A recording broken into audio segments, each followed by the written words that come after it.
To continue with our story, after the ark had landed on Mount Judi, as the Qur'an mentioned, it was now a new dawn to the humanity. A sigh of relief after 6 months of drifting in the sea. From 80 remaining souls, everything will now begin again. The only time humanity was erased from the entire earth was this time, by the way, no other time. The others are a destruction of a nation or race, and there are 7 encounters where the whole nation is destroyed. Some of which we'll talk about them very soon, since they are the direct descendants from these 80 souls. So, after coming out from the ark, Prophet Nuh alayhi salam and his people could not do much. The earth was filled with mud. They could sink to their knees if they tried to walk. Apart from the mud, bodies of drifted humans and animals were all over too. Much was to be done. The bodies had to be buried, tents and settlement to be established. It is also narrated that an altar was established, not the ones like the pagan ones, but something to mark the beginning of ritual. Prophet Nuh prayed to Allah, raised his hands up to heaven to pray. Some narrations mention Nuh planting the first vineyard after the flood. Others say the survivors first fasted in gratitude to Allah for saving them, marking the day as a day of thanks. It was all about the new dawn to them, but there is something they mustn't forget, the great flood. It is said that Nuh warned them, "This earth is pure again. Do not pollute it with the sins that drowned the last nation." For a while, unity held. People prayed together, ate together, and worked together.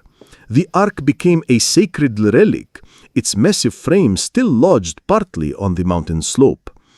It was like one big family. But over time, small disagreements began to surface. Where should they settle? Should they stay in the mountain valleys or move down toward fertile plains? Different families claim different rights over the grazing lands. And here's the striking part. Iblis had also survived. The Qur'an tells us that Shaitan was given respite until the day of judgment. He had no shortage of patience. He began whispering again, targeting the weaker among the survivors, planting seeds of arrogance and disobedience. Maybe it was bound to happen and was all Allah's plan. So, with time, it became uncontrollable for all to live in one place. Eventually, groups began to leave the Mount Judi region, migrating toward Mesopotamia, the Levant, and Anatolia. Some narrations say Nuh's sons took different directions. Shem toward the Middle East, ancestral line of the Arabs, Hebrews, and Assyrians, Ham toward Africa, and Japheth toward Central Asia and Europe. This moment was the root of the ethnic and linguistic diversity of the world. The Qur'an hints at this when it says, "And of his signs is the creation of the heavens and the earth, and the diversity of your languages and colors." Surah Ar-Rum 30:22. The world was quiet, but not for long. The survivors' children would grow up never seeing the drowned cities, never smelling the stench of idol altars, but they would still inherit something dangerous, the human tendency to forget.